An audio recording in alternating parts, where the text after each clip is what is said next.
if you show Finding Nemo to the audience of fishes, What they is will be like, this is so unrealistic. Every story has to have a conflict. So these conflicts needs to be very, very human, regardless of education, literacy, culture. There is always a story in a design. It does have these 3 acts, beginning, middle and end. Interesting. Because our lives are also like that. I go to a bank website and I want to send some money. You don't want conflict there. No, you don't want any conflict there, right? But the storytelling can still be there. Now I'll give you a great example.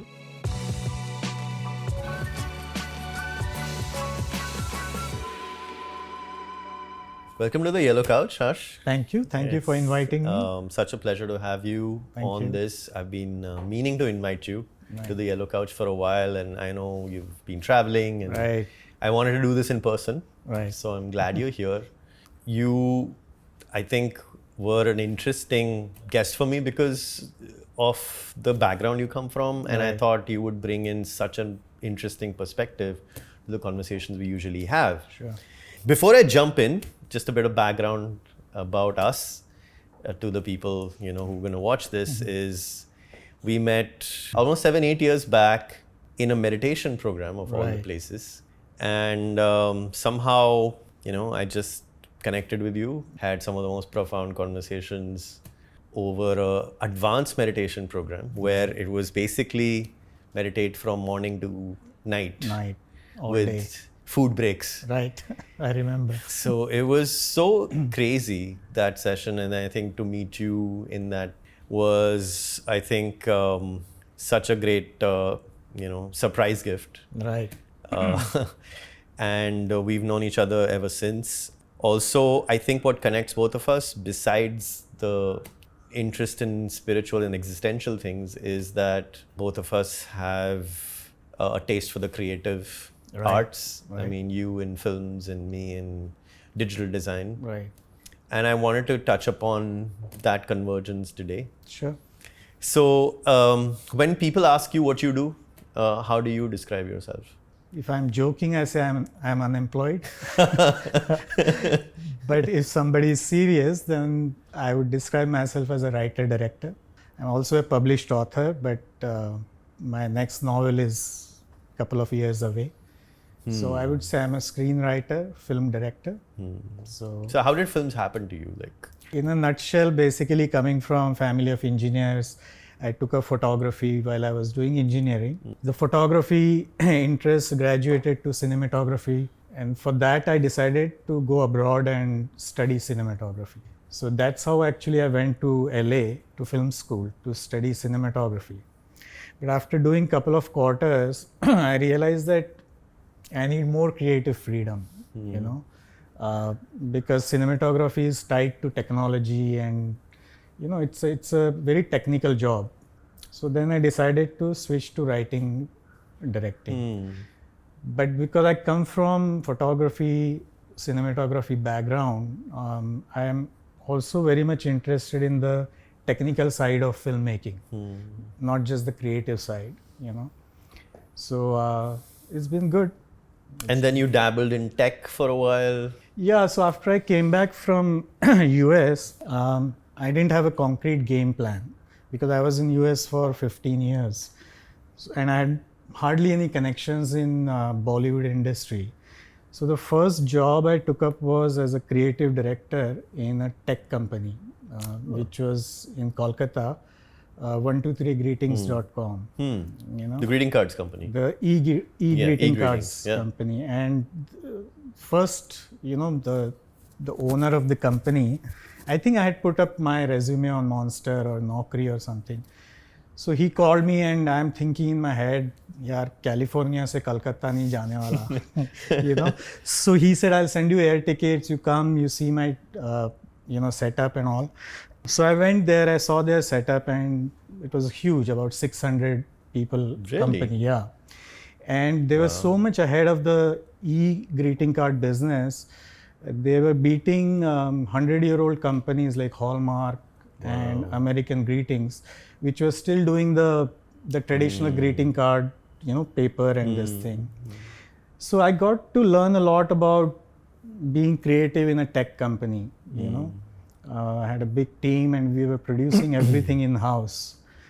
And then I shifted to Mumbai. Then I was a creative director at another company called Webaru. I've heard of them. Yeah, right here. In Powai. Yeah, in Powai. So here also it was much more of a startup culture. But I understood that one of the biggest challenge both these companies face, they really don't know if they're tech companies or they're content companies. You know, even though their product is creative, it's like Amazon. Amazon is a tech company. Yeah. You know, but we see it as a marketplace. We see it as a OTT platform. But in the background, it is first a tech company. You know, so that was good learning for me. You know, and then you switched back to films. I switched back to films because I can't do 9-to-5 job. You know, plus films is a longer narrative. You know, you can tell much detailed storylines, much more in depth look into characters and many other things. You know, so yeah, I went to films, freelancing basically. And so, what's the one thing you really enjoy about this medium? One thing I enjoy is very cliched answer, but it's true because it has been said for a number of years, is the satisfaction you get when you produce something. You know, because you're literally grabbing it out of thin air, creating a story, creating a characters, creating a world of that story. And when it connects to the audience, there is a great deal of satisfaction because it means that your perception of a story or life in general is, it translates to a bigger, wider audience, you know. So that excites me. So the joy of actually creating something, I mean, to some extent is in every creative field, right? Correct. If whether you're a artist like a painter or you're a sculptor or, right. You know, whether you are somebody who makes games. Yeah, storyteller. Why films? So that's a good thing. I think films has it's a very unique medium in the sense that, let's say you're reading a novel. If 5 different people read the same novel, their interpretation would be somewhat subjective according to their own personality, life experience, and so on. Films is, if you imagine yourself in a theater, you know, it's amazing that everyone laughs at the same joke. Everyone sort of has tears in their eyes if it's a very emotional scene. So it has a bigger impact in terms of audience experience. You know, it's one of the very unique medium that way. You take any other art form, painting, poetry, that is also great in the sense it has its own advantages, or rather I would say features. Like a painting, you can just experience according to you.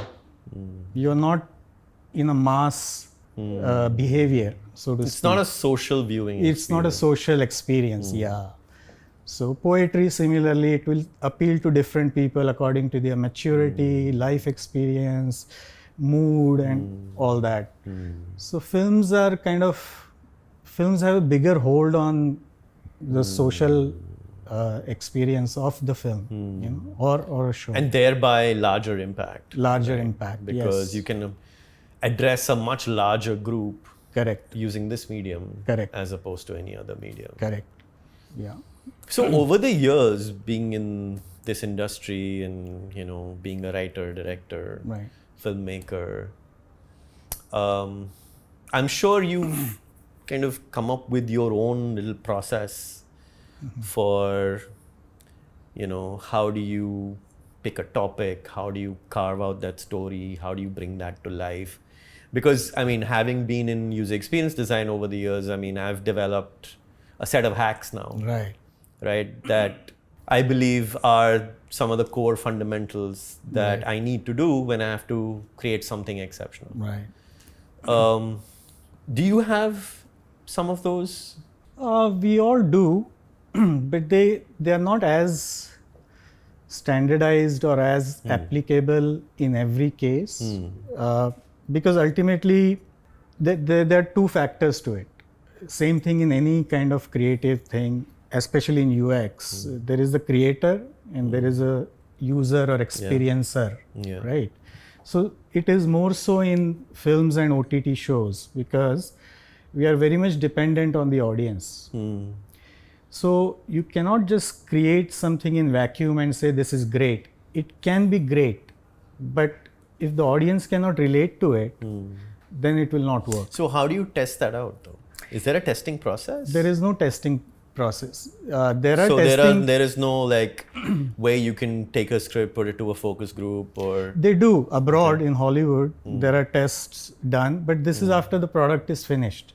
Well, that's too late. That's too late. What's the point of doing it then? Yeah. So that's why a lot of bigger films you will hear that the ending didn't test well. A lot of Hollywood big films like the marquee films, like Avengers type and the huge ones. So they need to change the ending. So they go ahead and change the ending, which may work, which may not work. But why wouldn't they do that testing process throughout the making production? Here is the thing. When a project starts, it's usually very quickly, I'll tell you, let's say a story idea, then it goes into screenplay. So what's the difference between story and screenplay? Screenplay is how it plays on the screen.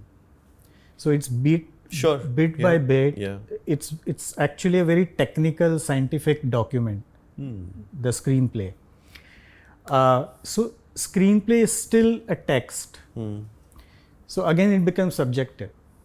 So... Oh, it's not actual frames? No. Nobody sketched out a screenplay? No. It's just text? It's just text. Okay. And the text has all the description.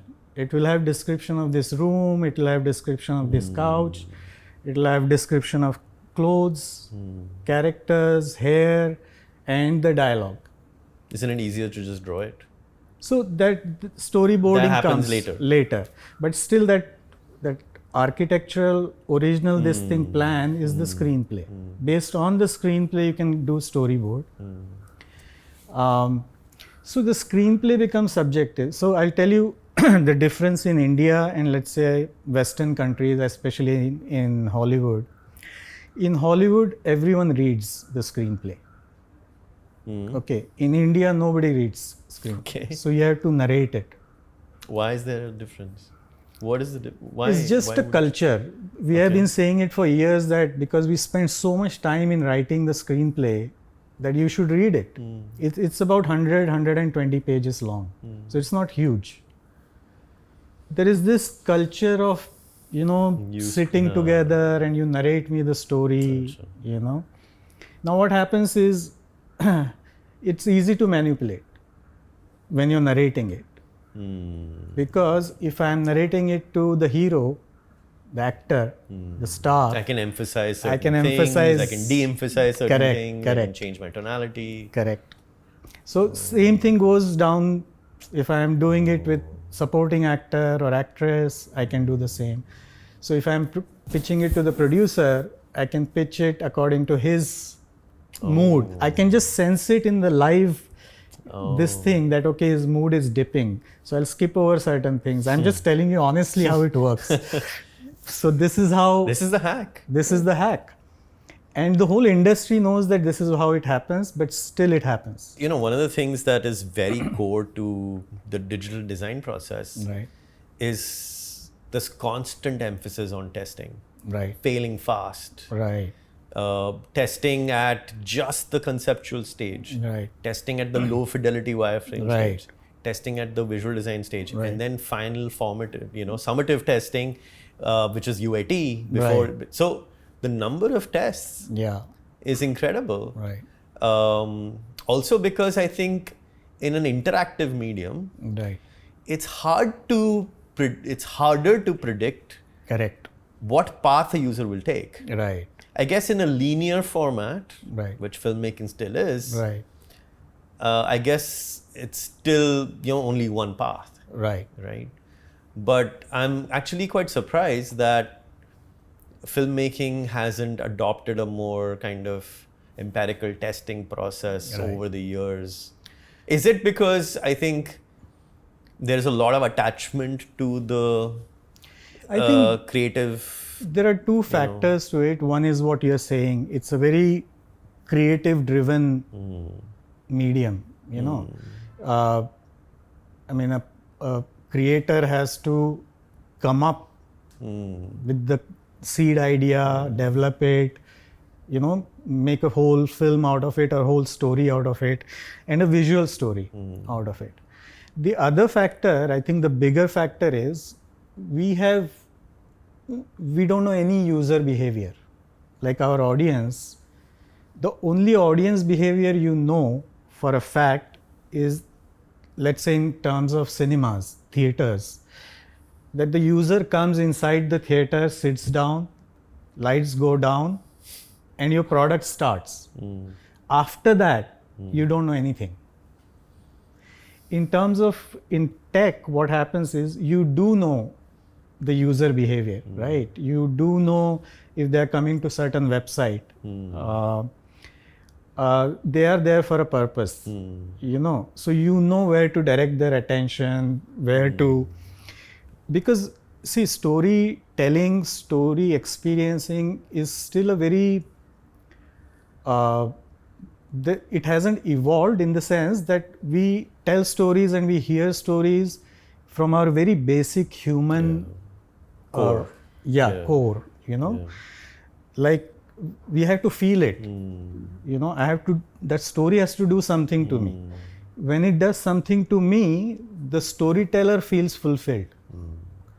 You know, if it doesn't do anything, if it just washes over me, then it's a disappointment for you. But why it would do something to me or why it would wash over me, it's very difficult to.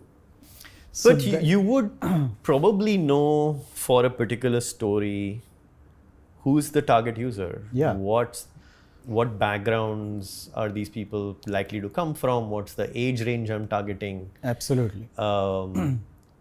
I mean, is it a particular culture I'm trying to Correct. focus towards? That you know, right? Yeah. You know the demographics. We know the demography of it. We know our TG, target group. We know also what genre to pitch it to, which this Is thing. it sci-fi? Is it love? It's is it rom-com. Is it comic book? Correct. You know, we do know all this, but still there are challenges. So it's not like you are just blindly going into creating a story or a film or a show.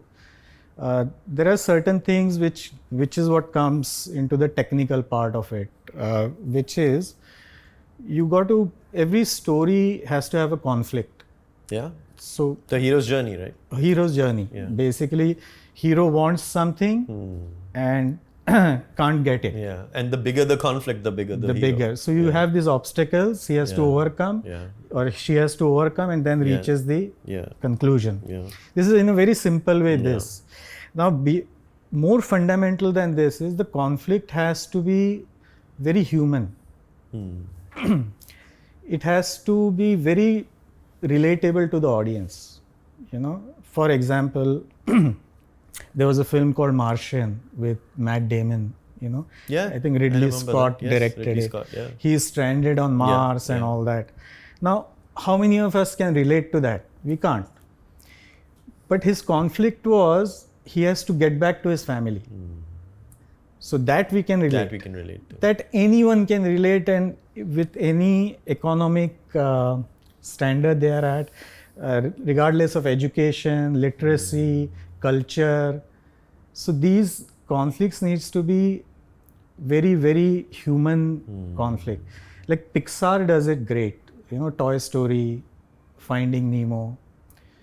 Now, Finding Nemo is basically the fish which is separated from the father, and the entire movie that fish is trying to get back to the father.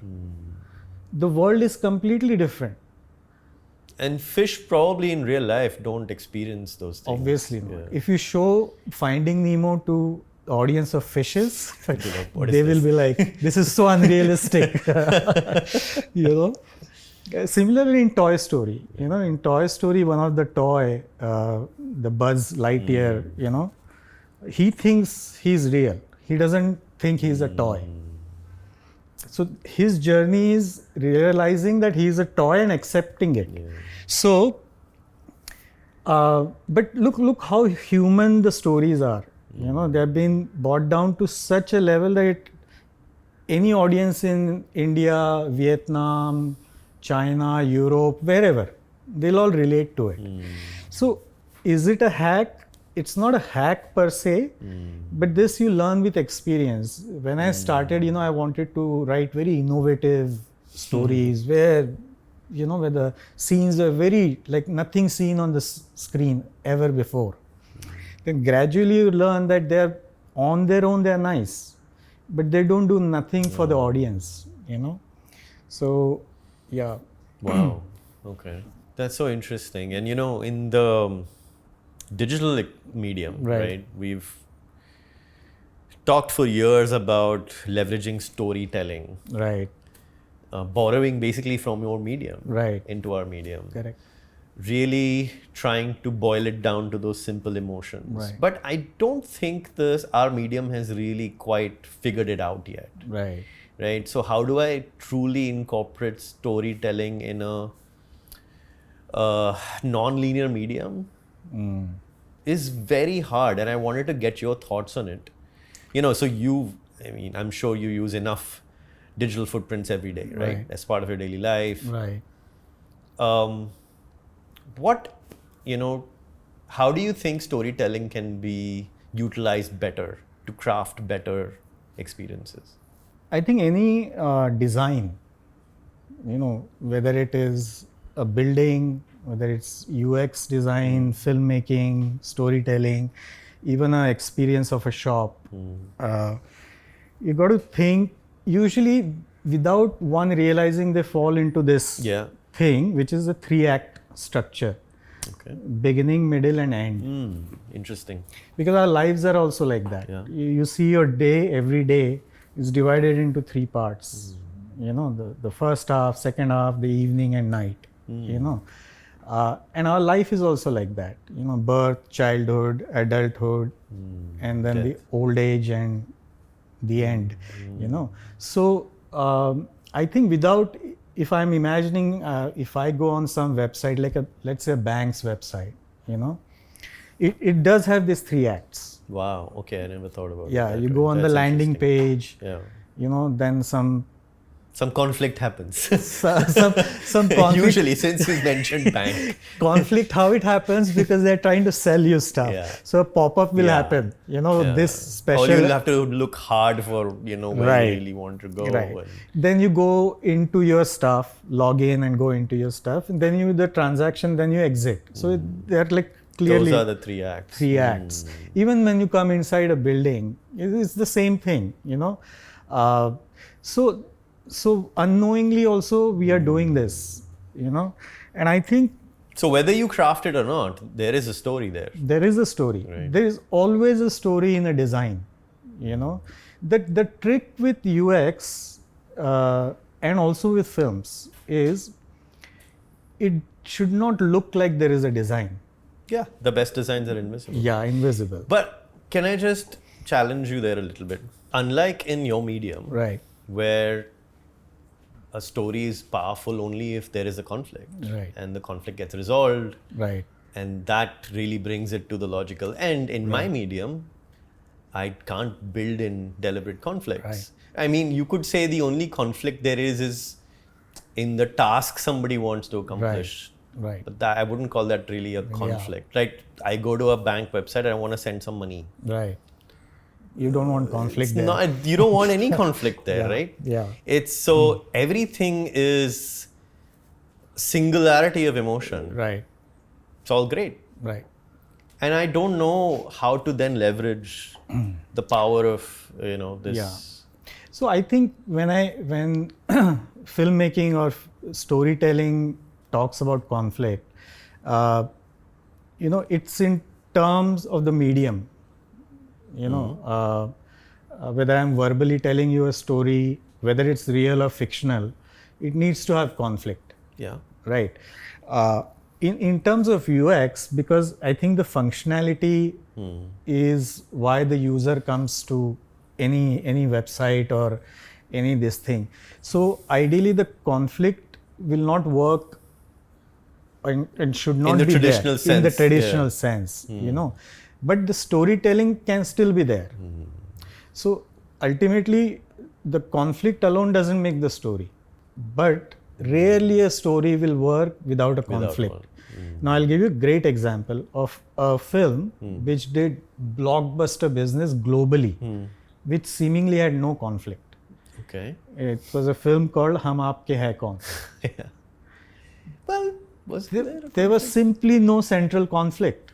It was like a one long wedding celebration. Nothing bad happens. I think the worst thing happens is that their family dog gets falls sick or something, but there is no interpersonal conflict, and it worked. It had great songs, and it was a lengthy movie too, almost 3 hours. So that's Hum Aapke Hai Kaun is one of those films which seemingly doesn't have a central conflict. Why does it work then? It worked. It has lot of people have analyzed this over the years. Why it works in a nutshell is because in our culture we are very conflict को नजरअंदाज करते हुए हम life जीते हैं. We kind of push it under the rug. We kind of push it under the rug. We are not the culture which head on deals with the conflict. Even our own conflict, even our family's conflict, even our society's conflict. We are like, it's so interesting. We are one of those which we say it's okay, next time it won't be like that. Okay. Yeah. Figure it out in the next life. Right. Or hopefully, people will just learn on their own, and That's such an interesting thing. Yeah. So a lot of things in films and storytelling has to do with culture. So one more point I want to make about conflict is how it differs in culture. In India, because when you talk about masses, there is so much diversity, economic, educational, cultural, geographical diversity. How does one conflict appeal to everyone? How can one conflict everyone can relate? So, in science, I have given this a lot of thought because you're asking me of hacks and all that.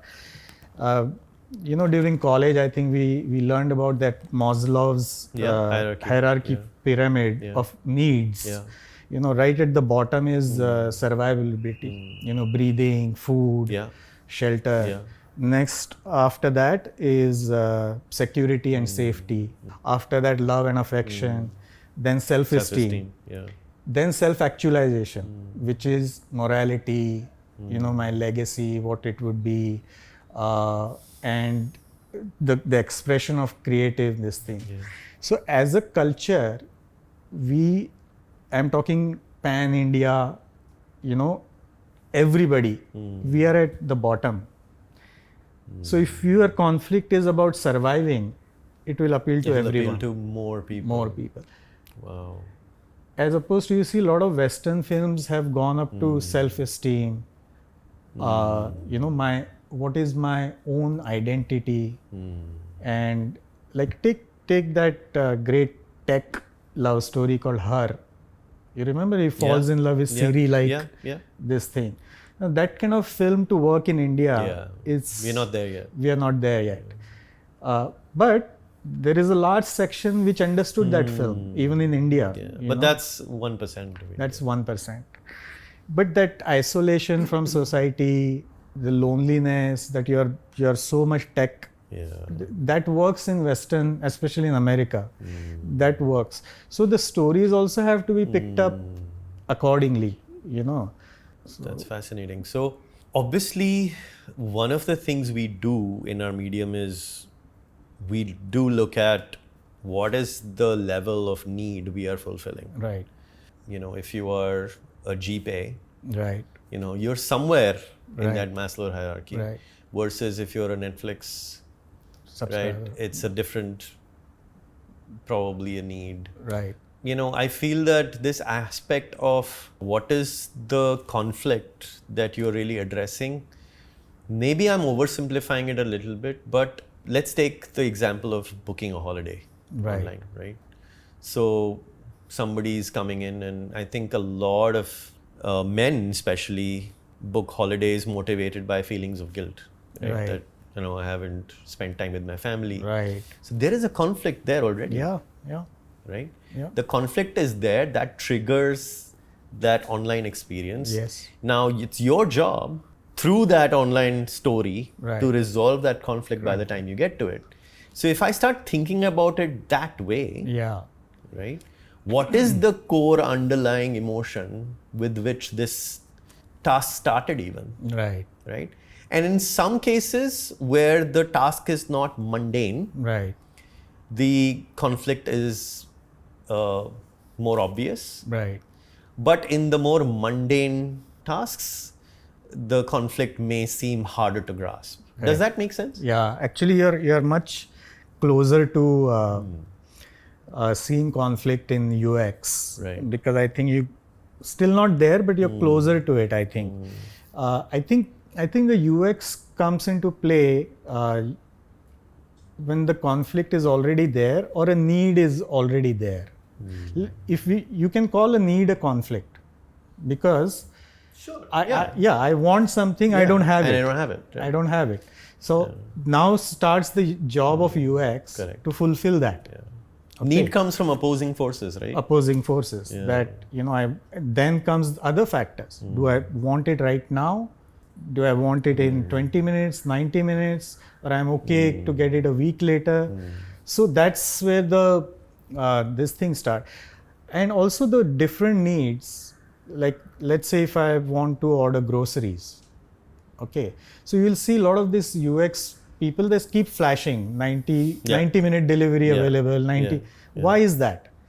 Is because if you tell me I can get it in 90 minutes, I would want that rather than getting it in next day. Now you can get it for 10 minutes. Right? 10 minutes, So I'm saying all these are all based on human behaviors, basically.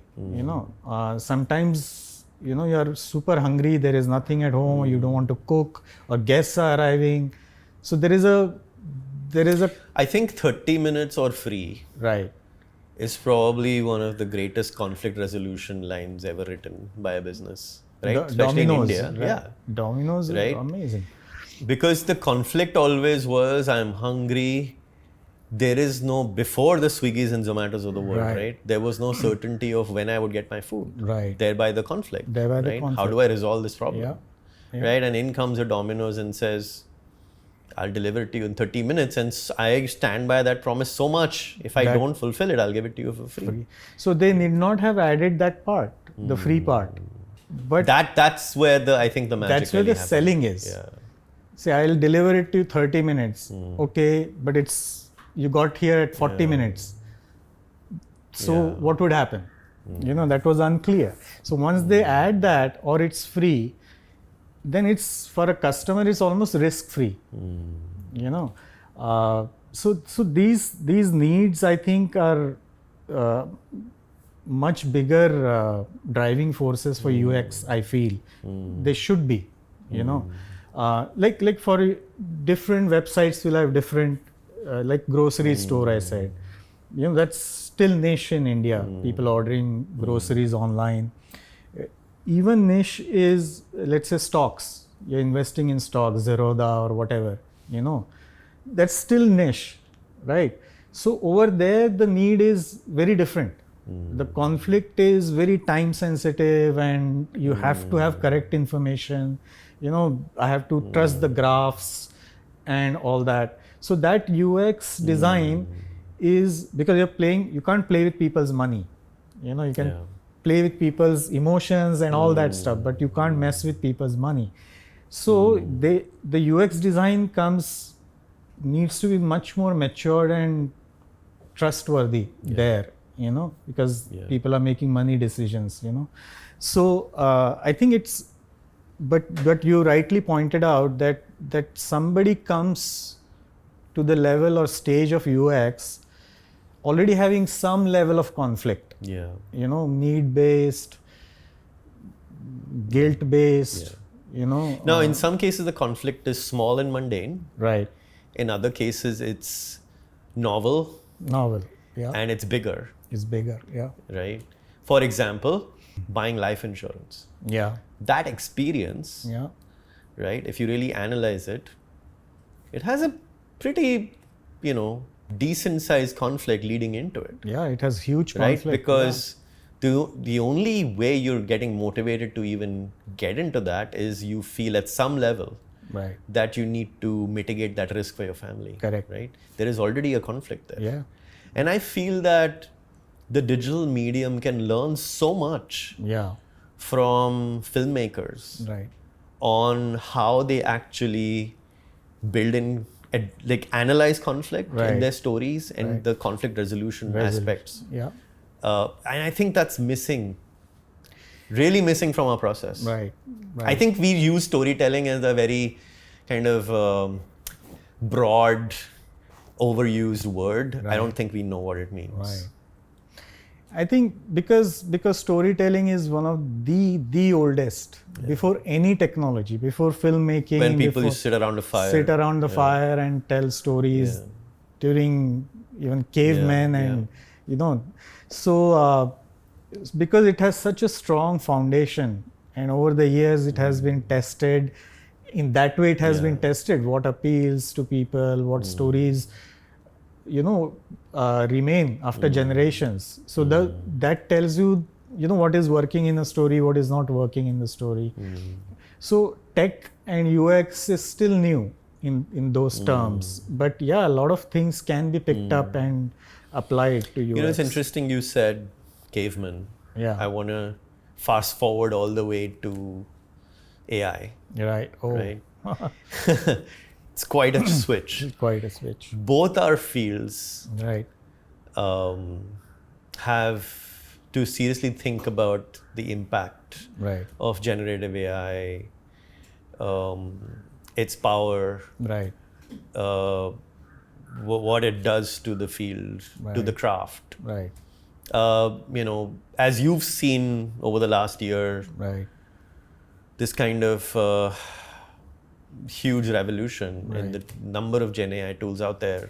How are you feeling about how it's going to impact your industry, your storytelling at large, the craft of writing? Right. So as of today, I don't think AI is a big risk to filmmaking and storytelling and story writing. This is coming from a writer. And I'll tell you, I'll also I'm explain. surprised to hear that. I'll explain this because I have studied a lot of AI, not in terms of coding and all that, but how it works and all that. So basically what we are calling AI right now, okay, whether it's Chat GPT or Gemini or whatever, there are a number of them, is basically a huge amount of computing in a very, very fast-paced manner. Yeah. But that's not intelligence. If you're going to call it intelligence, we are literally at least 20 years away from it. Oh, really?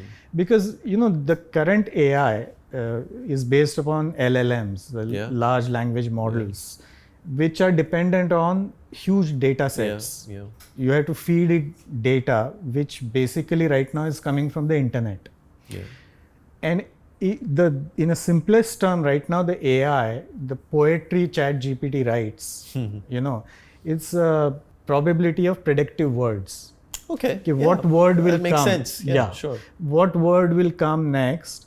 Because it does it so fast that we don't see that it has been trying probably a million words. Combinations, and then decide this should come next. But that's hardly intelligence, That's hit and trial done at a very fast pace. Very fast. But it has huge applications. I mean, really world-changing applications. So there is a protein in our body which has a DNA. To map that DNA of one protein takes somebody with PhD a lifetime to do it. Wow. And AI today can do millions of them within a month. Oh my God. So to have all that data, it's very useful, So it can do a lot of repetitive stuff. So mathematics, it will replicate because it knows the parameters, it knows the axioms on what basis. Like 1 + 1 is 2 is accepted. So it doesn't have to think why is it 1 + 1 is 2 and not 3. So it can replicate a lot of those stuff, which has a lot of applications. It can do coding, it can do a lot of in medicine, in your automation, wherever the repetition is required, it can compute that. But is it intelligence? I highly doubt it so far. We can call it artificial intelligence, but it's not. This is not my original example, but I saw this in a documentary. Like a human 2-year child will know that if it knocks off this, it will fall, the water will fall, mom will scream. Yeah. AI, you try to teach robot this, like I tried a lot of this chat GPT. You have to give so many prompts to get something useful. Something useful that I feel like I can do it. This level of thing I can achieve that half You're a time. saying it's good for the mechanical stuff? Mechanical stuff. But do you expect anything path-breaking to come out of it in your creative field? No. No, not anytime soon. If I ask AI to create a poster and I give it proper prompts, it will probably give me a really exciting poster for a film or show. But can it actually write? No. And also I'm telling you why there is this general complaint where human beings are saying that I want to do art and write poetry and write stories and be creative. Yeah. Why are we making AI do all that? Well, AI is doing all that because how do you judge a poetry? You cannot argue that this is a wrong word in a poetry. If it makes sense, if it seems even remotely logical, the poetry works. So that's why it's doing the poetry part first. That's why it's creating like text. In images also, it's selecting the next pixel by trial and error. So yeah, and also one other part people don't realize, AI consumes humongous power. Yeah. So their server farms it needs hydroelectric power, So when people say AI will become sentient and kill off all human beings, how are they going to generate the power, to self-sustain? That's a science fiction. The thing is, once the genie is out of the box, right? Yeah. Then, it'll take whatever path it'll take. Yeah. But obviously, there is genuine fear and, somewhat discomfort in the creative fields about, so far technology could only replace the mechanical things. Right. But it's replacing creative thought. Right. I can put in a few prompts and generate a music video for a band. Right. Which may not be outstanding, Oscar-winning, but decent. Sure. Right? So all the kind of regular, run-of-the-mill, business-as-usual kind of work, do you see that kind of going away from? No, I don't see that. In fact, I have a counter understanding. It may be flawed, but I have a counter understanding. So right now what's happening world over is there is a race. All these big 4 or 5 big tech companies, all of them have their AI models, and they're scaling up super fast. They're scaling up so fast that they're running out of data. It's not a curve, it's almost a vertical line. And their thinking is because it will do coding faster, it will do a lot of these, what I was talking about, the mathematical and mechanical parts, it will do fast because it will keep self-testing million times. For example, there is this, I think IBM had a computer where it beat the world master in chess. Yeah. Deep right? Blue. Deep Blue. So in the morning, it was taught chess, the rules of chess.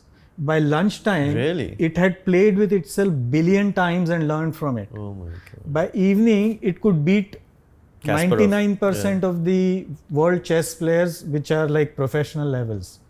Because it's so fast. We human beings can't learn so fast and adapt and again test it and again do it. But that deep blue cannot make tea. Yeah. Or will not be able to read a magazine or even write a magazine. So in chess, it will beat human being. You know, in certain tasks, let's say if it's deployed in self-driving cars, I think it will do great. But only in that, you know. So then So niche, highly specialized. So the AI people bots. also realized it. That's why the whole generative AI started coming, that it needs to do Broader things. Yeah. But I see more danger in tech because the idea is call centers will be replaced by 100%. I mean, there's no debate there. There is no debate there. Because anything mechanical, even where the basic, you just have to read out of a script. Or a QA.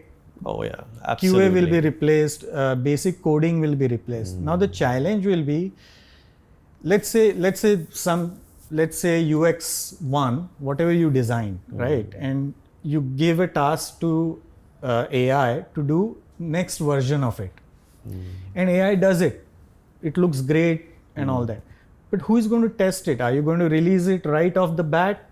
So somebody will have to again test it.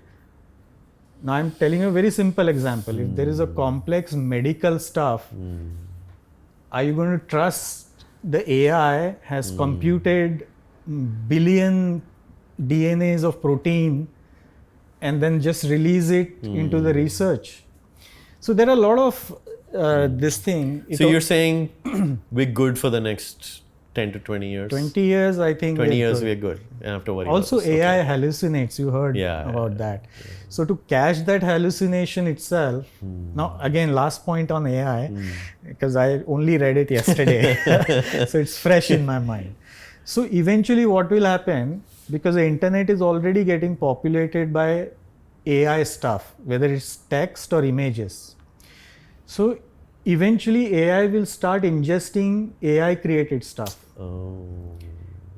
And they did testing of this in one of the universities, I think in Stanford or somewhere. So its veracity will be questionable after a while. No, and it loses. It starts hallucinating. So what they did, basically, they had 4 lines of 0, 1, 2, 3, 4, 5, 6, 7, 8, like that, 4 lines.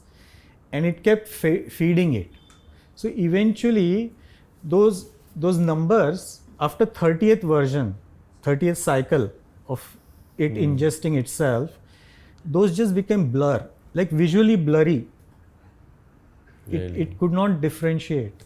That's fascinating. Yeah, so there is a lot of challenges. There is a lot of hype. Billions and billions of dollars are going into it because nobody wants to lose race. This is as far as I know. You know. No, makes sense. Makes sense. Because a big tech is putting in so much money, so they may be knowing more applications. Otherwise, you know. Okay, well, I'm very relieved to hear this. But what is the stuff that you're excited about when it comes to the future of movie making and storytelling? Like, is there stuff that's happening now or that's going to happen in a few years that you think is going to be interesting? I think it's happening now and it's going to continue getting upgraded. Is the technology. Technology of making films is getting easier and easier. You know, much more compact cameras. Really? So everything can happen in just one little tiny set? Tiny set, it can happen. Not only that, even the practical traditional filmmaking is getting easier because you have this technology where you can do, for example, big stunts, which maybe 25 years ago you had to actually do it on sets.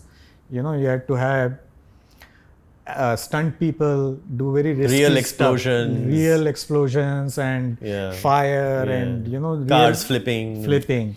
And this is before the whole wire technology came up, where they hook up the stunt and then people are like moving. Yeah. So they're controlled by wire. The wire is erased in post-production. So that was also progress in technology, Now you can just do it in a big sound stage with green screen, and you can create all these elements, So does that mean the cost of movie making has gone down? Yes, definitely it has gone down. Yeah. Oh. It has gone down.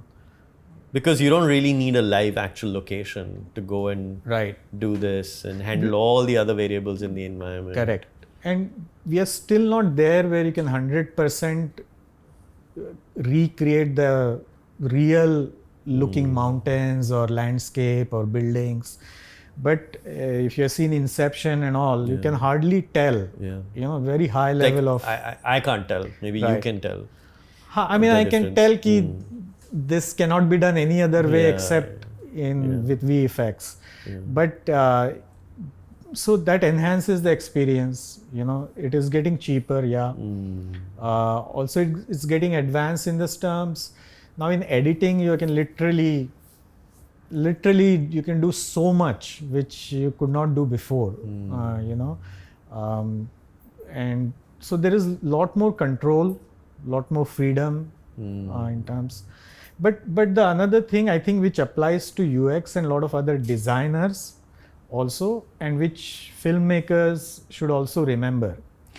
A lot of times we get caught up into our own techniques and tips and this worked before and this.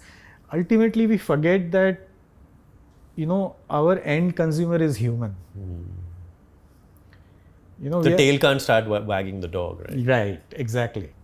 Like I see a lot of people, they just forget that it's ultimately going to be human beings who are going to watch it, consume it or experience it, And so another thing which I learned in greeting card company is ultimately 5,000, 10,000 years ago, human beings had only two things to communicate.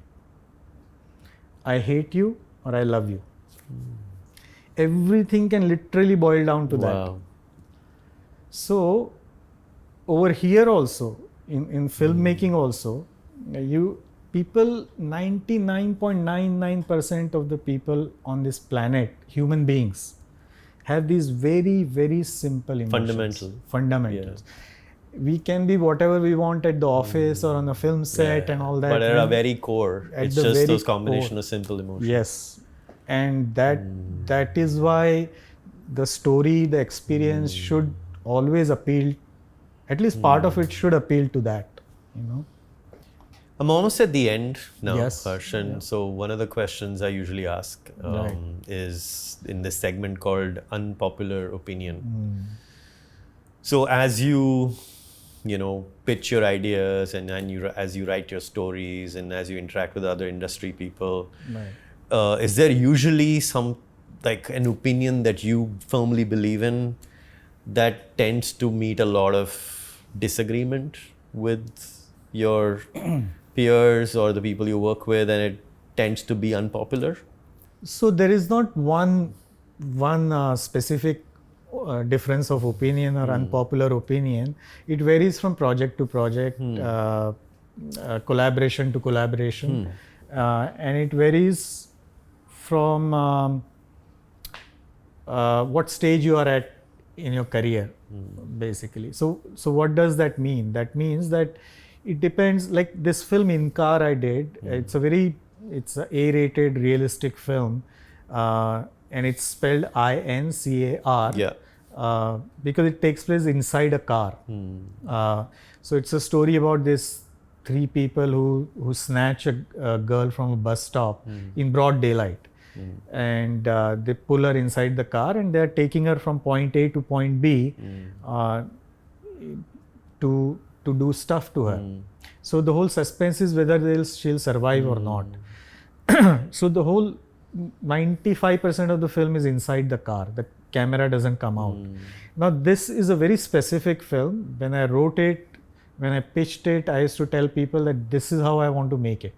There is no other track, there is no comic relief, there is no other storyline. It's a real time. Yeah. That means if in reality it took you 100 minutes for that car to reach from point A to point B, the film is 100 minutes. So it's in real time.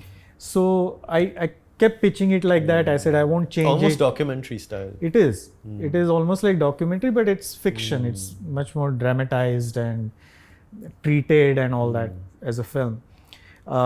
So I kept pitching people that the language will be crude, the dialogues will be crude, because I want to show what kind of people these are, and what a woman goes through when she's harassed or whatever.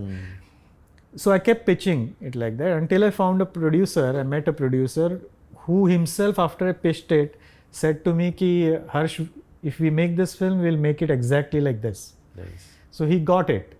And there were big risks to it because there are no songs in it. There is no comic relief, like I said. But eventually we released it in theaters last year and it did decently well, got good reviews. But my point being that this project, there was no room for me to accommodate anybody else's this thing. So, you can do these kind of projects once or twice in your career because they're very high risk. But if I was doing something, let's say a horror comedy, now there is a lot of room there for me to accommodate. Okay, bring up horror a little more, or horror too much ho raha hai, put horror down, little bit more comedy. So there I will be okay. So pick your battles carefully because then you have to fight it all the way. So that's how it is, in terms of unpopular. Yeah, man, I think as an artist, as a creative professional, I think part of our job is to have unpopular opinions, right? Of course. Because that's what we seek out. Right. And I'm sure that, like you said, right, the key is to pick the battles you want to fight at the time you want to fight it. Right. Because otherwise it becomes kind of a showstopper in many cases, because the idea is to keep moving forward. Also, filmmaking, storytelling, it's so subjective. What really touches my heart may not do anything for you. Likewise, something which really entertains you may not entertain me. So really, there is no... Is that the hardest part of it? That is the hardest part, because to get others, this is even before you have started to make the film. You're just pitching. The hardest part is to get other people to see your point of view, because everyone has their strong point of view, and there is no absolute right or wrong in filmmaking or storytelling. So you cannot dismiss their reaction also, but then you have to hold on to yours also. So when I see some of the most unbelievably mundane videos on YouTube get like 1 million views, it really makes me question. What does a human being really want? What makes people tick? And it's a very complicated answer. It's a very complicated. But that's the charm of medium, right? That there are no straight answers like maths. 2 + 2 is not 4 ever. It could be whatever you want it to be. So on that fascinating note, I think we will wrap up part 1, because there are so many aspects around, how do you pick a color palette in films that I want to touch upon, because it's so relatable to me. The mood, the sound, I mean, all the elements that I work with, that I know you work with. But I will save that for part 2. All right, man. Thank you so much for coming, Harsh. It was lovely. It was an amazing conversation. It's amazing.